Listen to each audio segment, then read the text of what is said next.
Selamat datang di channel saya, yaitu membicarakan tentang akuntansi, pajak, dan audit. Pada video ini, saya akan membicarakan tentang PMK nomor 82 tahun 2021 yang baru saya dapatkan kemarin ikut webinar dengan pihak DJP, yaitu perubahan PMK nomor 9 tahun 2021 tentang insentif pajak untuk wajib pajak yang terdampak pandemi COVID-19. Ini yang melatar belakangi dikeluarkannya PMK ini adalah disebabkan bencana nasional yang mempengaruhi stabilitas ekonomi dan produktivitas masyarakat.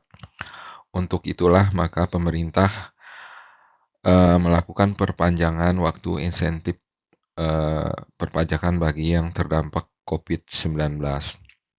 Ini adalah yang melatar belakangi dikeluarkannya peraturan ini. Kemudian di slide selanjutnya dapat kita lihat di sini bahwa respon pemerintah tentang pandemi COVID ini banyak yang sudah dikeluarkan peraturan atau PMK, yaitu ada 6 PMK, yang terakhir yaitu PMK 82 ini. Di sini dapat kita lihat bahwa resume perubahan PMK ini kira-kira yaitu perpanjangan waktu masa pajak untuk pembebasan PPh pasal 2 impor sampai dengan pajak Desember 2021. Kemudian peraturan ini berlaku untuk KLU-nya sesuai dengan lampiran PMK nomor 82 ini. Kemudian menyampaikan pemberitahuan paling lambat 15 Agustus tahun 2021 jika ingin ikut insentif perpajakan ini. Wajib pajak harus mengajukan kembali permohonan SKB, kemudian pembetulan yang semula harus akhir bulan berikutnya direlaksasi menjadi paling lambat 31 Oktober 2021. Jadi untuk PPh yang masa Januari sampai dengan Juni masih dapat dilakukan pembetulan sampai dengan 31 Oktober 2021. Kemudian kita bahas satu persatu insentifnya. Yang pertama yaitu PPh pasal 21. Ini kriteria yang menerima insentif ini adalah wajib pajak yang sesuai KLU-nya dengan PMK ini, kemudian memiliki NPWP, dan yang paling penting adalah penghasilannya tidak lebih dari 200 juta. PPh yang ditanggung pemerintah ini harus dibayarkan ke pegawai. Artinya PPh yang tadinya harusnya disetor ke negara, dengan adanya insentif ini maka dibayarkan kepada pegawai. Dikecualikan dari insentif ini adalah pegawai yang menerima penghasilan dari APBN atau APBD. Kemudian penghasilan PPh 21 yang ditanggung pemerintah ini tidak dianggap sebagai penghasilan yang dikenakan pajak. Kemudian kriterianya bagi wajib pajak yang dalam SPT orang pribadinya lebih bayar, maka tidak dapat dilakukan pengembalian. PPh pasal 21 yang ditanggung pemerintah ini masa pajak Januari sampai dengan masa pajak Desember. Tadinya sampai dengan Juni, diperpanjang menjadi sampai dengan Desember tahun 2021.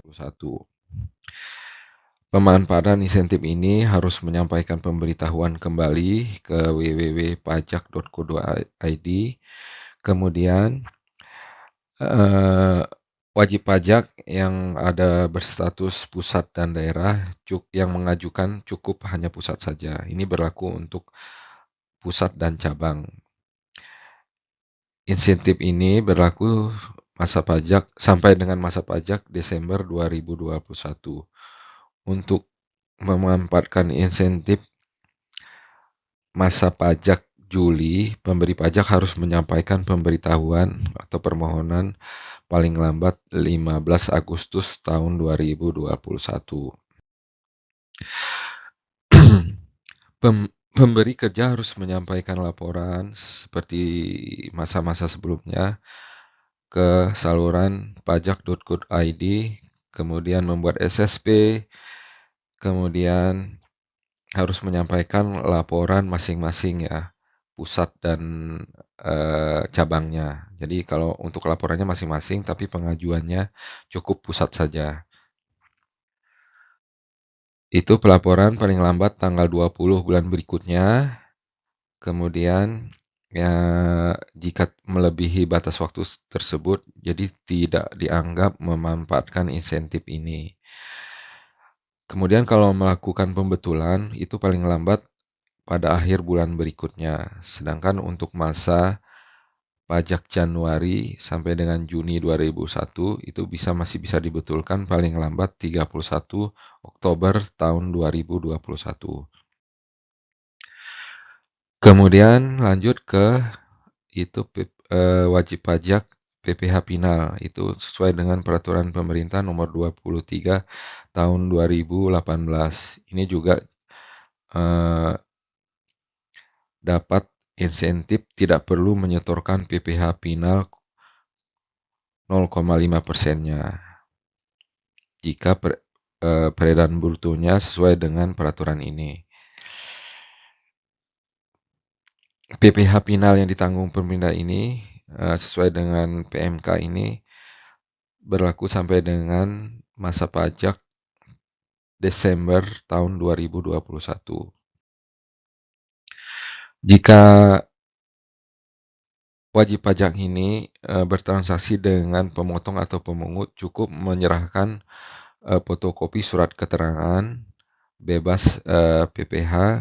Kemudian bagi wajib pajak pemotong, dia cukup mengecek atau konfirmasi surat keterangan ini di laman pajak.go.id. Setelah konfirmasi, maka wajib pajak ini tidak perlu melakukan pemotongan atau pemungutan pajak. Tapi bagi pemotong pemungut tetap harus membuat SSP atau kode billing. Kewajiban bagi wajib pajak sesuai PP 23 ini ada menyampaikan laporan PPh ditanggung pemerintah. Yang dilaporkan meliputi penghasilan yang diterima atau dipotong, kemudian membuat SSP atau cetakan kode billing yang disimpan sebagai dokumen. Wajib pajak ini tetap harus menyampaikan laporan paling lambat tanggal 20 bulan berikutnya. Jika melebihi batas waktu tersebut dianggap tidak memanfaatkan insentif. Kemudian, wajib pajak dapat menyampaikan pembetulan laporan realisasi paling lambat akhir bulan berikutnya. Namun, untuk masa pajak Januari sampai dengan Juni 2021 dapat dibetulkan paling lambat 31 Oktober tahun 2021. Kemudian lanjut ke wajib pajak yang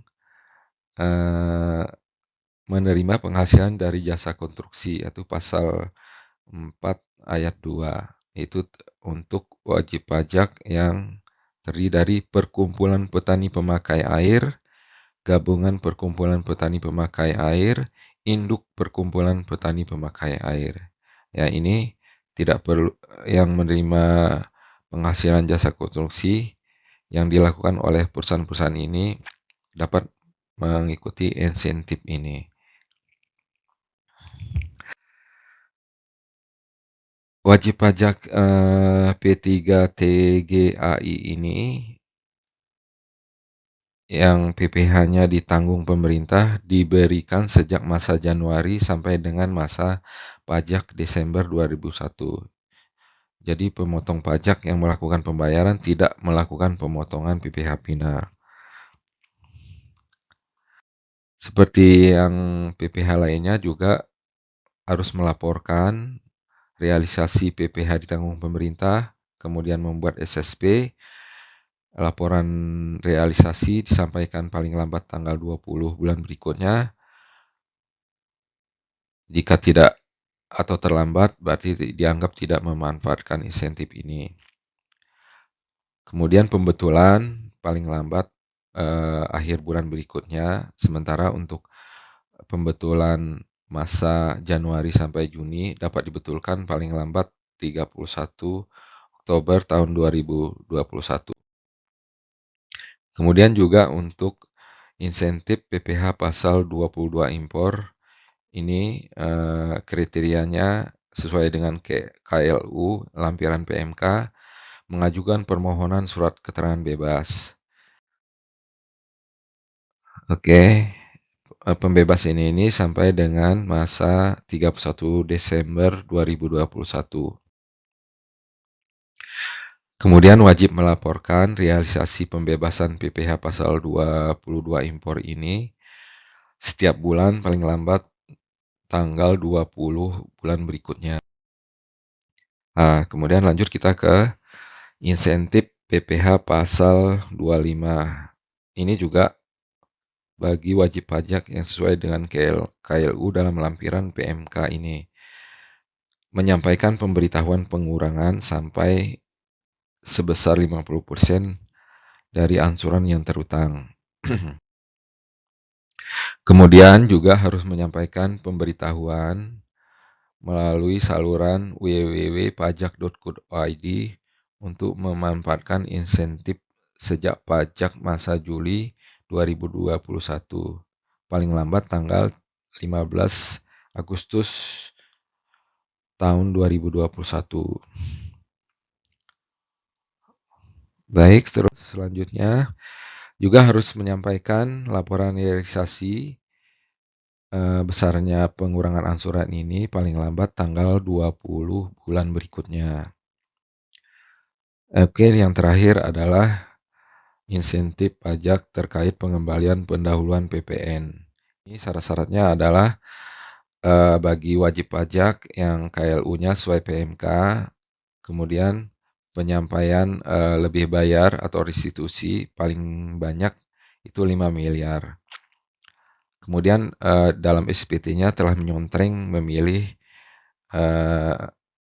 pengembalian pendahuluan sesuai pasal 9 ayat 4C Undang-Undang PPN dalam SPT yang dimaksud. Kemudian ini pengembalian pendahulu ini itu yang diberikan meliputi masa pajak Januari sampai dengan masa pajak masa Desember 2021 yang disampaikan paling lambat 31 Januari tahun 2022. Nah, ini insentif ini diberikan kepada PKP atau wajib pajak yang memiliki resiko rendah. Ini PKP ini tidak perlu menyampaikan permohonan, kemudian tidak ada DJP juga tidak menerbitkan keputusan penerbitan secara jabatan tanpa syarat. Artinya PKP berisiko rendah ini adalah kriterianya yang melakukan ekspor barang atau jasa, penyerahan kepada pemungut PPN, penyerahan yang tidak dipungut PPN. Inilah PKP yang berisiko rendah yang mendapat insentif ini. Untuk pengajuan insentif bisa pemerintah memberikan fasilitas atau saluran yaitu login ke pajak.go.id, kemudian pilih layanan ikon KSWP, kemudian scroll ke bawah profil pemenuhan kewajiban wajib pajak, pilih sesuai insentif yang bisa dimanfaatkan. Kemudian untuk menyampaikan laporan juga di laman pajak.go.id, kemudian pilih layanan e-reporting seperti di slide berikut, kemudian tambah laporan yang akan dilakukan pelaporan. Mungkin demikian yang dapat kami sampaikan.